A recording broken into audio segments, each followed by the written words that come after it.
ಕಣ್ಣಾ ಮುಚ್ಚೆ ಕಾಡೆಗೂಡೆ. ರಂಗಕಲಾವಿದೆ B Jayashree. ಆತ್ಮಕಥೆ. ನಿರೂಪಣೆ ಪ್ರೀತಿ ನಾಗರಾಜ. ಶ್ರೀ ಸರಮಾಲೆ. ನನ್ನ ಹುಟ್ಟ ಹೆಸರು ಸತ್ಯಭಾಮ. ಪ್ಲೀಸ್ ನಗಬೇಡಿ. ಹೆಸರಿಗೆ ತಕ್ಕ ಹಾಗೆ ನನಗೆ ವಿಪರೀತ ಕೋಪವಿತ್ತಂತೆ. ಈಗಲೂ ಇದೆ. ಆದರೆ ನಾನು ಚಿಕ್ಕವಳಿದ್ದಾಗ ಹೆಸರು ಬದಲಾಯಿಸಿದರೆ ನನ್ನ ಕೋಪ ತಗ್ಗೀತೇನೋ ಎಂಬ ಮಹದಾಸೆಯಿಂದ ನನ್ನ ಹೆಸರನ್ನು ಜಯಶ್ರೀ ಎಂದು ಬದಲಾಯಿಸಿದರು. ಹೆಸರಿನ ಪಕ್ಕ ಶ್ರೀ ಅಂತ ಸೇರಿಸೋದು ನನ್ನಿಂದಲೇ ನಮ್ಮ ಮನೆಯಲ್ಲಿ ಶುರುವಾಯಿತು. ನನ್ನ ತಾತನ ಬಹುತೇಕ ಮೊಮ್ಮಕ್ಕಳಿಗೆಲ್ಲ ಶ್ರೀಯಿಂದಲೇ ಹೆಸರು ಕೊನೆಗೊಳ್ಳೋದು. ಶಿವಶ್ರೀ, ರಾಜಶ್ರೀ, ಪದ್ಮಶ್ರೀ, ವಿಜಯಶ್ರೀ, ಹೀಗೆ ಗುಬ್ಬಿ ವೀರಣ್ಣನವರ ವಂಶದ 3ನೇ ತಲೆಮಾರು ಶ್ರೀಗಳ ಸರಮಾಲೆಯೇ. ಶ್ರೀ ಬಂತು, ಆದರೆ ಕೋಪ ಮಾತ್ರ ಹೆಚ್ಚು ಕಡಿಮೆ ಹಾಗೆ ಉಳಿತು. ಹೆಸರು ಬದಲಾಯಿಸಿದರೆ ಜೀವನ ಬದಲಾಗುತ್ತದೆಯೇ?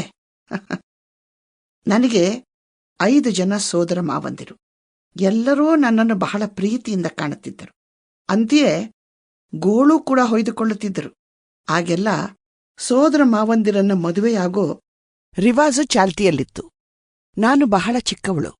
ಮಾವಂದಿರೆಲ್ಲ ಸುಮ್ಮನೆ ತಮಾಷೆಗೆ ನನ್ನನ್ನು ರೇಗಿಸ್ತಾ ಇದ್ರು. ನಾನು ನಿನ್ನನ್ನ ಮದುವೆ ಆಗ್ತೀನಿ ಅಂತಲೋ, ಇಲ್ಲ ನನ್ನ ಮದುವೆ ಆಗ್ತೀಯಾ ಅಂತೆಲ್ಲ ಚೇಷ್ಟೆ ಮಾಡ್ತಿದ್ರು. ನಾನು ಇದು ತಮಾಷೆ ಅಂತ ಅರ್ಥವಾಗದೆ ಬಹಳ ಸೀರಿಯಸ್ ಆಗಿ, ಇಲ್ಲಪ್ಪ ನಾನು ಯಾರನ್ನೂ ಮದುವೆ ಆಗೋಲ್ಲ ಅಂತ ಸಿಟ್ಟು ಮಾಡಿಕೊಂಡು ಕೆಲವೊಮ್ಮೆ ಗಲಾಟೆನೂ ಮಾಡ್ತಾ ಇದ್ದೆ. ಆಗೆಲ್ಲ ಆಂಧ್ರದ ಕಡೆಯಿಂದ ಬರುವ ಕೊಂಡಮಾಮ ಕಾಣಿಸ್ಕೊಳ್ತಾ ಇದ್ರು. ಅವರ ಮಾತಿನಲ್ಲಿ ದಟ್ಟ ತೆಲುಗು ಛಾಯೆ ಇರ್ತಿತ್ತು. ಕೊಂಡಮಾಮನ ತರವೇ ಹಾಲಕ್ಕಿ ಶಾಸ್ತ್ರದವರು, ಬುಡುಬುಡುಕಿಯವರು ಬರುತ್ತಿದ್ದರು. ಬಹಳ ಕುತೂಹಲಕಾರಿಯಾದ ಜನ ಇವರು. ಇವರ ವೇಷಭೂಷೆಗಳು ನೋಡಲು ಬಹಳ ಆಸಕ್ತಿ ಹುಟ್ಟಿಸುತ್ತಿದ್ದವು. ಕೊಂಡಮಾಮ ಜೋಗಿಗಳ ಥರ ಮುಡಿ ಕಟ್ಟಿಕೊಂಡು, ಕಚ್ಚೆ ಉಟ್ಟು, ಮೇಲೆ ಬನಿಯನ್ ಹಾಕಿಕೊಂಡು, ತರತರದ ಮಣಿಸರ ಧರಿಸಿ, ಮುಡಿಗೆ ಒಂದು ನವಿಲುಗರಿ ಸಿಕ್ಕಿಸಿಕೊಂಡು, ಕೈಲಿ ಏಕತಾರೆ ಹಿಡಿದು ಹಾಡ್ತಾ ಬರ್ತಾ ಇದ್ರು. ಅವರು ಬಹುತೇಕ ಕಗ್ಗಂಟು ಭಾಷೆಯಲ್ಲಿ ಜ್ಯೋತಿಷ್ಯ ಕೂಡ ಹೇಳ್ತಿದ್ರು.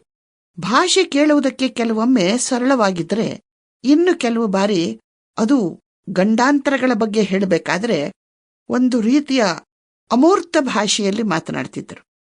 ನಾನು ಚಿಕ್ಕವಳಿದ್ದಾಗ ಹೀಗೆ ಒಮ್ಮೆ ಕೊಂಡು ಮಾಮನೊಬ್ಬ ಬಂದ ಸಂದರ್ಭದಲ್ಲಿ ಅಮ್ಮ ಅವನನ್ನು ಕೂರಿಸಿ ನನ್ನ ಶಾಸ್ತ್ರ ಕೇಳಿದರು. ಆ ಪುಣ್ಯಾತ್ಮನೋ, ಇವಳಿಗೆ ಒಳ್ಳೇದಾಗ್ತದೆ, ಇವಳು ಸಮುದ್ರ ದಾಟಿ ಹೋಗ್ತಾಳೆ, 1 ಬಾರಿಯಲ್ಲ ಬೇಕಾದಷ್ಟು ಸರ್ತಿ ಹೋಗ್ತಾಳೆ, ಕೆಂಪು ಮೂತಿಯವನನ್ನ ಮದುವೆ ಆಗ್ತಾಳೆ ಅಂತೆಲ್ಲ ಹೇಳ್ಬಿಟ್ಟ. ತಾಗೋ ಮತ್ತೆ ನನ್ನ ಮಾವಂದಿರ ವರಸೆ ತಿರುಗಿ ಶುರುವಾಯ್ತು. ನನ್ನ ಮೂತಿ ಕೆಂಪಗಿದೆ, ನನ್ನೇ ಇವಳು ಮದುವೆ ಆಗೋದು ಅಲ್ವಾ ಜಯಶ್ರೀ? ನಾನು ಎಲ್ಲಿ ಹೋದರೂ ಗೋಳು ಹೊಯ್ಕೊಳ್ಳುವುದು ಅವರಿಗೆ ಒಂಥರ ಮಜಾ ಕೊಡ್ತಿತ್ತು. ಚನ್ನಬಸು ಮಾಮ, ಶಿವಾನಂದ ಮಾಮ, ರಾಜಶೇಖರ್ ಮಾಮ, ಗುರು ಮಾಮ, ಶಿವರಾಜ್ ಮಾಮ ಎಲ್ಲರೂ ಸೇರಿ ಕಡೆಗೆ ಒಂದು ನಿರ್ಧಾರಕ್ಕೆ ಬಂದರು. 5 ಮಾವಂದಿರು ಚಿಕ್ಕ ಹುಡುಗಿ ನನ್ನನ್ನ ಅವರ ತಲೆ ಮೇಲೆ ಅನಂತ ಶಯನನ ಹಾಗೆ ಮಲಗಿಸಿಕೊಂಡು ಫೋಟೋ ತೆಗೆಯೋದಂತೆ. ಹಾಗೆ ಮಾಡಿದರೆ ಮಾತ್ರ ಯಾರು ಗಲಾಟೆ ಮಾಡೋಲ್ಲ ಅಂತ ಹೇಳಿದ್ರು. ಬೆಕ್ಕಿಗೆ ಚೆಲ್ಲಾಟ, ಇಲಿಗೆ ಪ್ರಾಣ ಸಂಕಟ ಅಂತಾರಲ್ಲ ಹಾಗೆ. ನನಗಂತೂ ಸಾಕಾಗಿ ಹೋಗುತ್ತಿತ್ತು. ಈಗ ನೆನೆಸಿಕೊಂಡ್ರೆ ಆಗಿನ ದಿನಗಳ ಬಗ್ಗೆ ಮನಸ್ಸೆಲ್ಲ ಆರ್ದ್ರವಾಗ್ತದೆ. ಎಂಥ ಸಂತೋಷದ, ಮುಗ್ಧತೆಯ ಸರಳ ದಿನಗಳವು ಅಂತ. ಕಡೆಗೂ 5 ಜನ ನನ್ನ ಜೊತೆ ಫೋಟೋ ತೆಗೆಸ್ಕೊಳ್ಳುವ ಸಂದರ್ಭ ಬಂದೇ ಬಂತು. ನಾನು ಋತುಮತಿಯಾದಾಗ ನನಗೋ ಅದೇನು ಅಂತಲೂ ಅರ್ಥವಾಗಲಿಲ್ಲ.